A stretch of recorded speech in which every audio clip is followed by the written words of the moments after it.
All right, fantastic. We're rolling. Let's make sure these waveforms are showing up. Some levels. Waveforms, Wave, waveforms. wave, wave. Wait. Actually, Whoa. am I too low? Yeah, I'm a little too low. This is the worst DJ set I've ever One, heard. two. Oh, jeez. Welcome to Rework, a podcast by Basecamp about the better way to work and run your business. I'm your host, Sean Hildner. We're continuing our Rework book club this week with a look at the essay entitled Ignore the Real World. This one goes into that common trope that new ideas are bound to fail, or that these things may work for a company like Basecamp, but would never work for company X. And as always, I'm joined by Basecamp co-founders and the authors of Rework, David Heinemeier Hansen, welcome. Thank you. And Jason Fried, welcome. Hey, Sean. I've noticed in a lot of these essays start with something along the lines of, you always hear someone has said XYZ. And in this case, the quote you use is, that idea would never work in the real world. Is this still something that you find pretty prevalent? Yeah, like that's the standard rebuttal. It still is. Or there's a variation of it, which is like, well, that would never work for us, or that would never work at our company. And so that would never work in the real world is kind of a catch-all for all those variations on that rebuttal. But yeah, we still hear that. I think what's interesting is that one of the things we heard up until a year-ish ago is that remote work would never work here or there or everywhere. I feel like a Dr. Seuss kind of thing there. But what's nice is that myth was busted. Obviously, during difficult circumstances, but everyone was forced to basically work remotely, and it works. Now, it's hard in some ways, and some people didn't do it quite right, and there's other challenges that come up, and there's isolations, all that stuff. But at least like the real world in that case was forced to reckon with a situation that where the real world had to give for a second, and people had to try something new, and it worked. So I think anytime you can bust a myth or sort of force someone to try something and they believe is impossible, is a good time, is a good moment, and that's what we just had happen over the past year or so. I think the other thing with the real world is that it's such a catch-all for unquestioned assumptions. Like, what is it about the real world that wouldn't work, right? Sometimes people even have a hard time articulating what it is specifically about their company or how they perceive the world that they think is incompatible with this idea. So if you take the catch-all away and force someone to actually articulate why it is that something wouldn't work, why it is that they are so different from someone else, why it is that our example should be dismissed.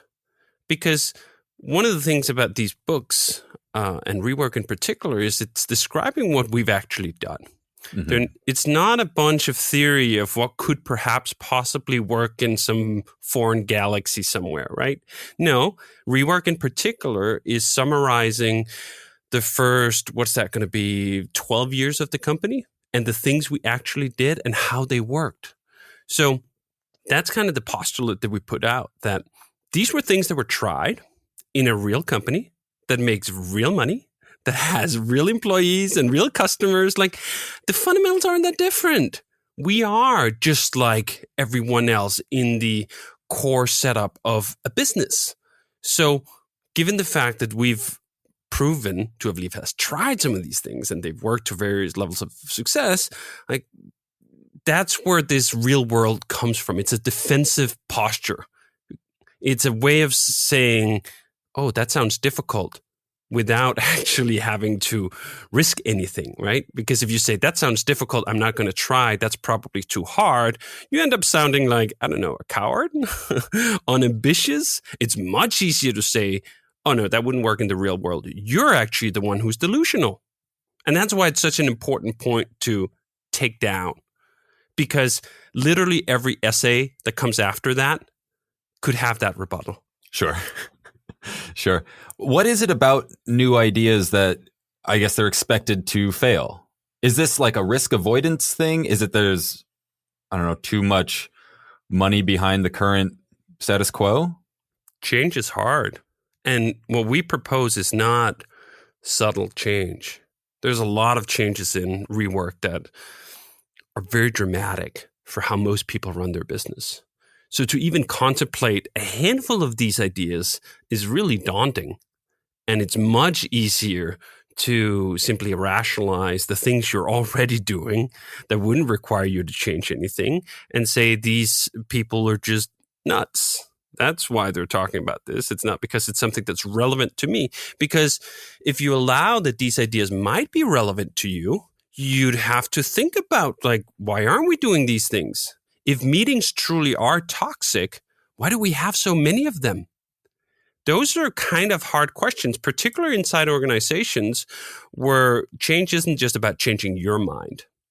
That's the other big thing of rework, and why rework is difficult, and perhaps in some ways why rework appeals particularly to people starting out, because they don't have to convince another 50 people that this is a better idea. It's interesting to think about the pandemic forcing something like this new idea of remote work onto more traditional organizations. And it sucks that it took something like that. Do you think an organization like Basecamp was better off from already adopting things like remote work? Were we better off when everyone had to go home anyway? Well, I think it was easier for us to adapt. It wasn't much of an adaptation. We were used to it. However, it was harder because I think I mentioned this in the last podcast, that this last year was more like pandemic work rather than remote work. It wasn't remote work in the traditional sense where you can literally, like, a lot of people go to a coffee shop and work. Like, you couldn't do that. Or go to a co-working space, you couldn't do that. Or a library, you couldn't do that because public spaces were closed. So people were forced to work at home. And they may not have had the space. And maybe if they had kids, their kids were also home when normally they might be at school. Maybe both parents had to be home. It was just the whole thing was tricky, really tricky. And so I think that put some pressure. And of course, people were then also locked down. Like, not only could they had to work from home, in some cases you couldn't even leave the house. You know, we have people working for us from all over the world, and there's different rules in different countries and different lockdown situations. So all that was really tricky too.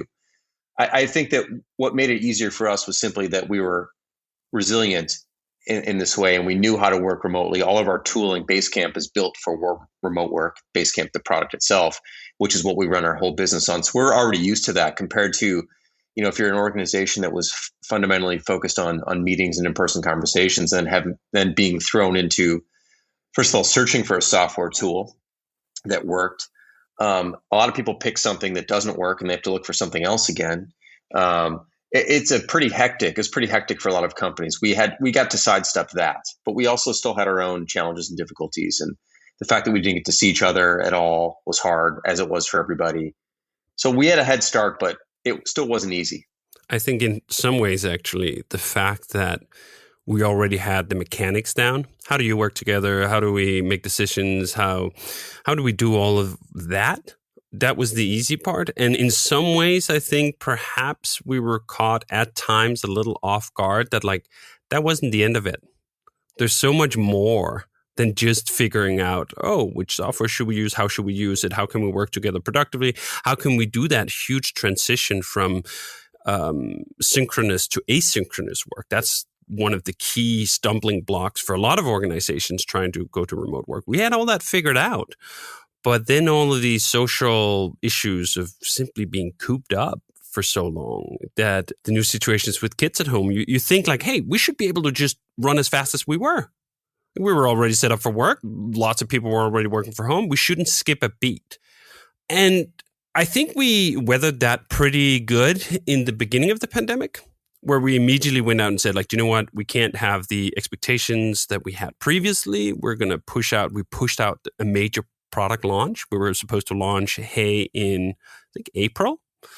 And we said, you know what? No, let's wait. And then at some point, we kind of fell into a rhythm that we thought was good enough. And then we pushed forward. And I think figuring out exactly where that point was and where it was for different people was also a complication. Like, we all use the same tools. We all engage with the work in a similar way, but from very different circumstances. Someone who was in pandemic lockdown as a single person had a very different experience of that than being in lockdown with the whole family. So I think that was extra challenging, in part because we had all the other stuff figured out.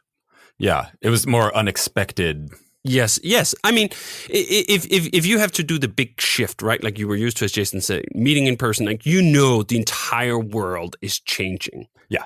Right? We show up to work in Basecamp and the entire world didn't change.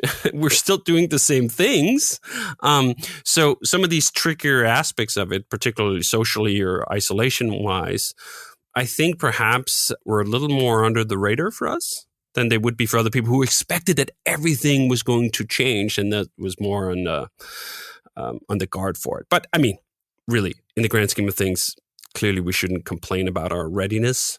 I mean, if in some ways it felt like we had prepared for 20 years for this moment, not just in terms of being remote in the US, but being remote around the world and having people live sort of different lives and being impacted by the lockdowns in different ways. Like it wasn't a monocultural experience, which I think gave some resilience. Hey, when things were quite bad in the US, perhaps they weren't as bad in Denmark. And then when they got a little worse in Europe, they perhaps weren't as bad in the US, and so on and so forth. I think there's a real resilience to just that diverse setup. Yeah. I want to get back to this idea that entrenched organizations may find new ideas are bound to fail. And it reminds me of sort of what we see in Hollywood right now, where every single movie it's an adaptation of some previous work. It's a sequel. Disney is literally making The Lion King again, 3 times or whatever. And I think that comes from, and please tell me if I'm barking up the wrong tree here. I think that comes from, it's too expensive to make a movie.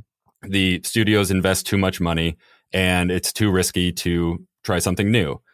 Does this entrenched idea that new ideas are destined to fail in business, is that related to the idea that to be a successful business, you need a ton of money and investors now have too much invested and won't take the risks on new ideas? This is not new. Obviously, people being afraid to try new things and for businesses to take risks. And, I think the way we've always tried to think about it is that we're comfortable taking a risk, but not putting ourselves at risk, which are two different ways to look at it. And a studio, in your case, with your point, like, I don't know, they may decide, well, I'm just making up numbers here, but we can make a remake for 25 million or 100 million, I don't know, whatever, that's like pretty much going to work. We know this is going to work. It's worked before. Versus, we could take a risk on a brand new idea for twice as much, and it's 5 times as much risk. Like, why do that right now? Especially in a moment of change, like, streaming and theaters being closed, now they're reopening. Like, there's a whole bunch of uncertainty. So why not just go back to the hits? Go back to what is going to work and eliminate. There's already so much risk in the system right now. Right. So much risk in the system. Why add more to it? So I think risk is something that you think about systematically. It's not only your stuff. So for example, this is a little bit of an aside, but people like ask me like, do you do any angel investing and all this stuff? And I go, not really, because like I have a huge amount of risk already in my own business. Like I've put some money into some companies that are run by friends more as like a support thing, but I'm not an investor. I don't go out and do that. There's enough risk. I've got a lot of risk. My entire financial everything is wrapped up in one company. That's a lot of risk. And so, if you're a studio, you think about what's the risk that you have that's internal, what's the external risk, what's the societal risk, what's the market risk, all that stuff. And that's why, most places, people, companies, whatever, tend to just run for comfort and familiarity. And I understand that, like, that's a natural thing. But, and by the way, like, yes, like some risky original ideas are the ones that hit and change the world and everything, but most of them simply don't. Mm-hmm. Most of them like are extremely risky for a reason and they don't work. And so you run into a few of those in a row and you become more and more risk averse. I think maybe the studios are running into that right now. I think it's also just that all humans are risk averse as a default, and they have to be forced into risk by circumstances. And right now, if you essentially have, let's say, the movie distribution system pretty locked down, that there's a handful of very large companies who are the only ones who essentially have access to this, they don't need risk. This is the fundamental logic of monopoly power. This is what we've been fighting against on something like email. Gmail locked down email long ago in their mind, right? We don't need any risk. Gmail essentially hasn't changed for at least 10 years. Why? Because once you have this dominant position, risk only has downsides, right? Gmail might change something. And what are you going to do? They already have 2 billion users. The best you can do is essentially make sure no one leaves, sort of, right? Like there's not a lot of green fields left to conquer. All they have left really is to lose. Yeah. So you need situations where there are newcomers. They're going to look at it and say, like, do you know what? I need to take the risk. If I just do what Gmail does, there's no way I'm ever going to beat Gmail. That's exactly how we looked at Hey. In fact, a driving directive in the design process was we have to be weird. We have to be different. If we're just making the same thing that's already out there, we're going to get squashed. Like, why would what's anyone? the point? Right. What's the point? Like, both sort of, I think, artistically, what's the point of the remake, which I think is also something you touch on with all these movies. Are people excited about making the 40th Marvel movie? Perhaps not in the same way that they would about something that pushes some artistic boundaries. But also in terms of the market, it's simply the better strategy to take risk when you're a newcomer, because that's how you upset the apple cart. Now, your odds are still long, right? Again, the Hey example, we looked at those odds and both Jason and I went like, do you know what? Most likely this is not going to work. As in, most likely this is not going to attract major mainstream success, because the thing of risk is like it fails most of the time. Most new businesses, most new ideas fail, but you have to have someone willing to attempt that. Otherwise, we're going to watch Marvel movies for the next 200 years. I think we may still be watching Marvel movies for the next 200 years. Do you know what's funny? I just watched the Marvel movie literally 2 days ago. It was the first movie I'd watched in, I don't know, a year and a half, like Black Widow. Yep. And what was so interesting about that experience was I felt like I had to have watched the other 40, right? Like the movie kind of didn't really even make sense. It felt like I was just going into a show that had already been running for 40 episodes, and I would just sit down and like, okay, that's a lot of kicking and punching and exploding, but what's the point here? So anyway, that's kind of like an easy target. That's for our second podcast where we review all the Marvel movies. To get us a little bit back on track here, this essay finishes by you guys saying that Basecamp at the time 37 Signals fails that real world test in a lot of ways. Let me see, what do you mention here? Like remote work, we talked about. No salespeople, no advertising, and then like revealing the secret sauce, writing books like this. Those are all things that, you know, a more traditional company would say, oh, you can't, that won't work in the real world. We've tried things like advertising. Obviously, remote work is a success. The real world sort of had to come around to us on that. But where are we still failing? Do we still fail these tests? Yeah, I think a couple of the things that are a little bit different perhaps is like, you know, trying to run sane work hours is unusual. The real world is, I mean, actually it's funny because like it depends where you are culturally and also in what industry, but in the tech industry, let's call that like our sphere of real world for a second. Like we're pretty weird there. Also, like the fact that we really don't have meetings. You know, people get together occasionally to talk, and a team of 2 or 3 riff on things. But like a meeting is like, you know, 6 or 7 people for an hour sitting around a table. Like we don't do that. That's pretty unusual. And you can run an organization without doing that. I'd say those are 2 of the things. Now we don't have an office at all, so it's not just remote work, but we don't actually have an office. Period. Other companies don't have offices too, so it's not totally original, but it's pretty unusual. I would say that's another place. Advertising, marketing we've dabbled, you know, experimented, done some neat stuff, but it's not really part of the strategy that drives sales or customers our way. It's always been word of mouth and organic growth. And we'd like to change that. I mean, we'd really like to figure out how to get marketing right and advertising right. We just have never really had anyone really focused on that for an extensive period of time and tried a whole bunch of things. And we haven't really had a clear strategy around. So that's something I am very curious about, and I'd love to get there. Also, the 4-day work weeks in the summer is pretty unusual, and that wouldn't work in a lot of places. People would say, and I can understand that. I don't know, David. Do you have any other ones? Yeah, I think, I mean, in technology, we continuously do weird stuff that's not supposed to work and cut against the grain of how most companies do things. I mean, Ruby on Rails from its inception. In fact, when we were writing It Won't Work in the Real World, most of the internal images I had pop up on my mind, they were from Ruby on Rails. People telling me, you can't use this exotic programming language out of Japan that I've never heard of because it doesn't already have a big base. It's never going to work. The enterprise will not allow it because blah, blah, blah, blah, blah. The flip side of It Won't Work in the Real World is also that it's an extremely attractive motivator. Nothing makes me more fired up to prove that something absolutely will work in the quote unquote real world than having people tell me that it won't. For Ruby on Rails, that was a huge driver that I mean, obviously I'd worked with the technology. We'd built apps. I'd built apps before. I'm like, of course this is going to work. Like this opposition is based in large part out of fear and ignorance. And you can conquer fear and ignorance by showing results, by proving it, right? That's the thing we've talked a lot about remote, is that prior to this pandemic year, some people could in their head suspend disbelief about the fact that there were a bunch of companies, including ours, that had done remote work for 20 years and said, yeah, but they're different. They're odd, they're weird, it doesn't apply to us. Everyone is suddenly forced to do it.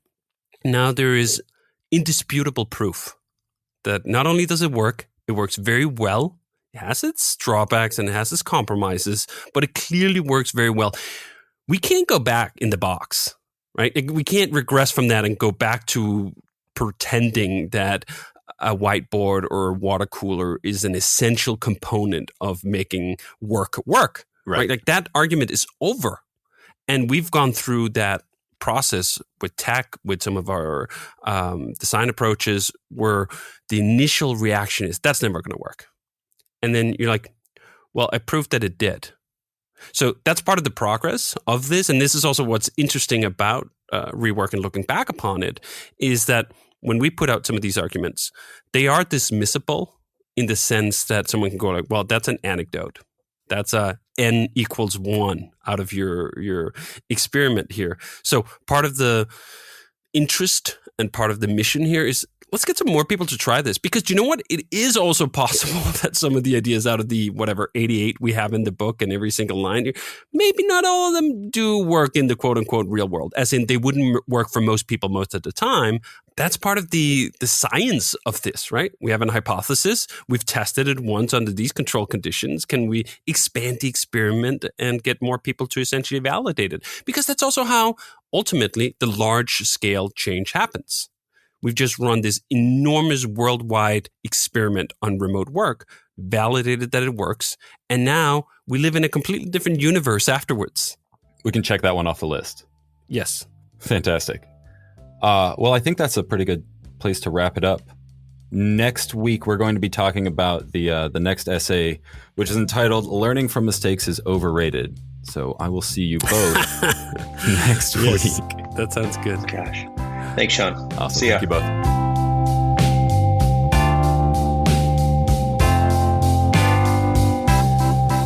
Rework is a production of Basecamp. Our theme music is by Clipart. You can find all of our past episodes at rework.fm. We are on Twitter at Rework Podcast.